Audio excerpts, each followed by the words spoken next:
term isolated ground has been a subject of debate for some time because it can be confusing. The equipment grounding conductor, abbreviated EGC, and the insulated bonding conductor, abbreviated IBC, have been identified as terms that could be used to replace the term isolated ground.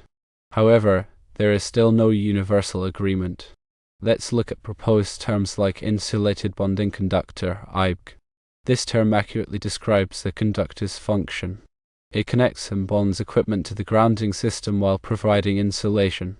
The IBC performs bonding and electrical isolation, ensuring the equipment operates safely without the risk of electric shock or ground faults.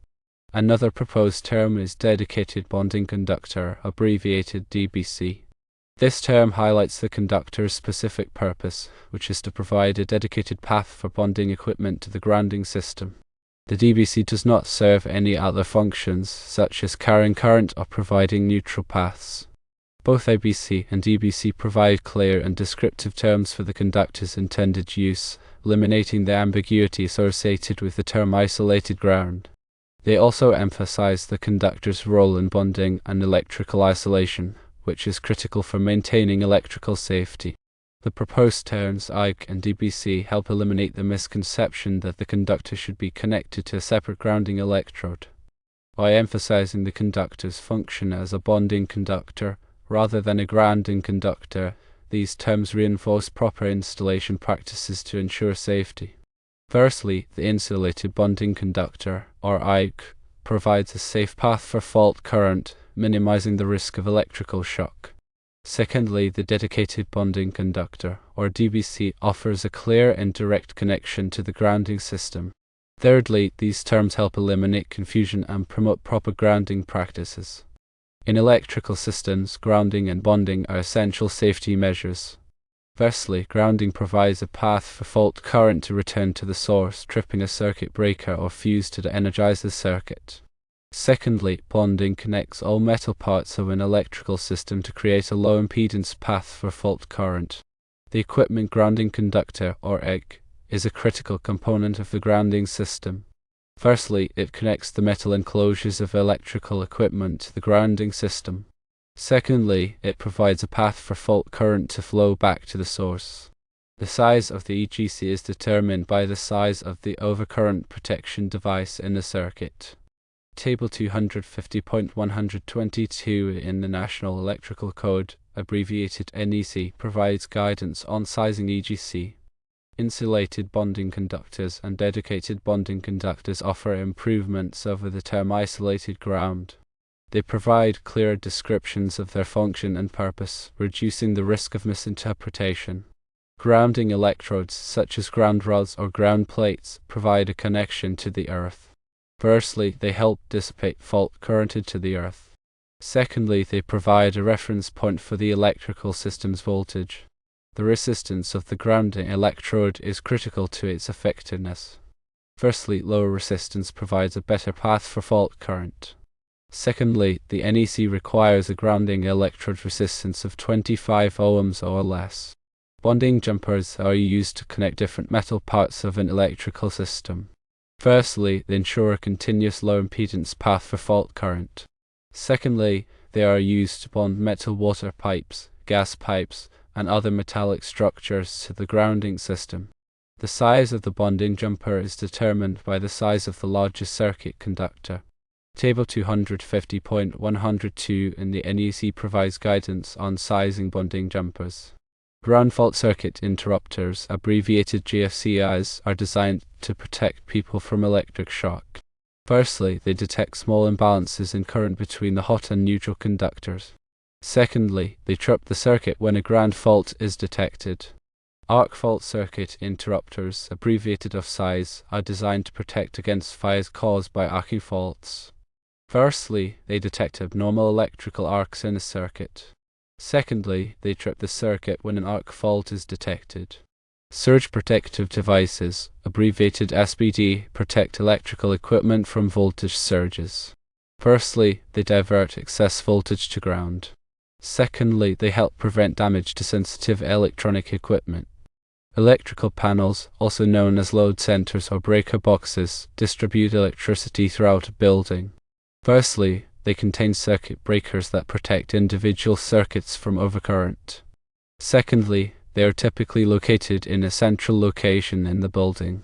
Circuit breakers are designed to protect circuits from overcurrent. Firstly, they trip when the current exceeds the breaker's rating. Secondly, they can be reset after the fault is cleared.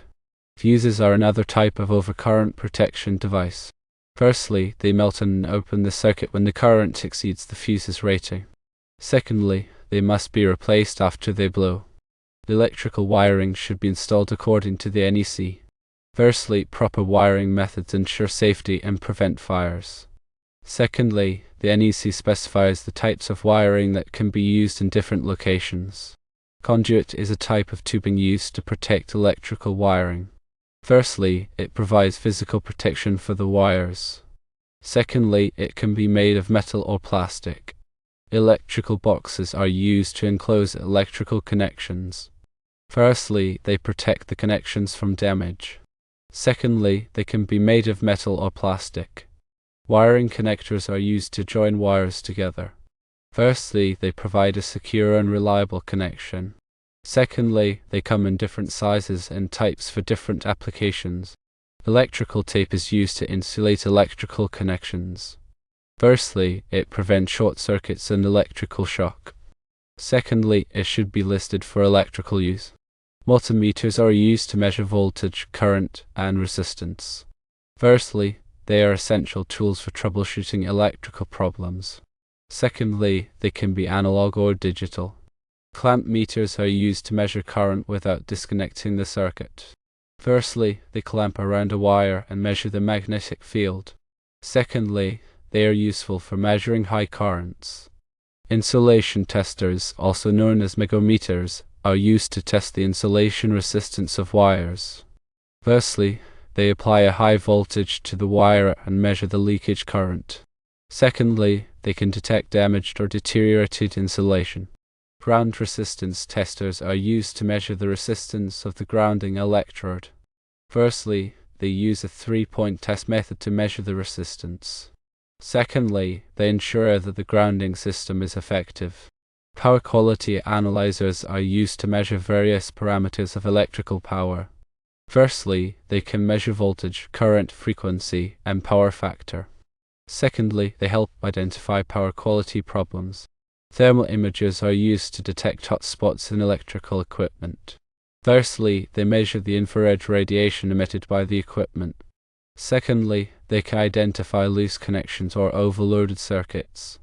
Understanding electrical safety principles is crucial for anyone working with electricity. Firstly, always de-energize circuits before working on them. Secondly, use proper personal protective equipment, or PPE, such as gloves and eye protection. Thirdly, follow all applicable codes and standards. In conclusion, while there is still ongoing discussion, the terms Insulated Bonding Conductor, IBC, and Dedicated Bonding Conductor, DBC, are strong candidates for replacing the outdated and potentially confusing term isolated ground.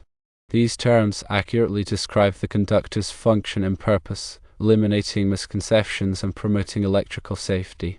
The NEC is a comprehensive set of standards for electrical installations. Firstly, it is updated every 3 years. Secondly, it is adopted by many states and local jurisdictions. Electrical inspections are performed to ensure that electrical installations comply with the NEC. Firstly, they are typically performed by licensed electrical inspectors. Secondly, they help ensure electrical safety. Electrical contractors are licensed professionals who install and maintain electrical systems. Firstly, they have the knowledge and experience to perform electrical work safely and correctly. Secondly, they must be licensed in most jurisdictions. Electricians are skilled tradespeople who install and maintain electrical systems. Firstly, they work under the supervision of electrical contractors. Secondly, they complete an apprenticeship program to learn the trade. Electrical engineers design electrical systems for buildings and other structures. Firstly, they have a strong understanding of electrical theory and design principles. Secondly, they are typically licensed professional engineers. Electrical technicians install, maintain, and repair electrical equipment. Firstly, they work in a variety of industries. Secondly, they typically have an associate's degree in electrical technology. Continuous learning is essential for staying up to date with changes in the electrical industry. Firstly, attend training courses and seminars. Secondly, read industry publications and technical articles. Thirdly, participate in professional organizations. The principles of grounding and bonding are critical for electrical safety. Firstly, proper grounding and bonding prevent electric shock and fire hazards. Secondly, they ensure that electrical equipment operates safely and reliably. Understanding these principles is essential for anyone working with electricity.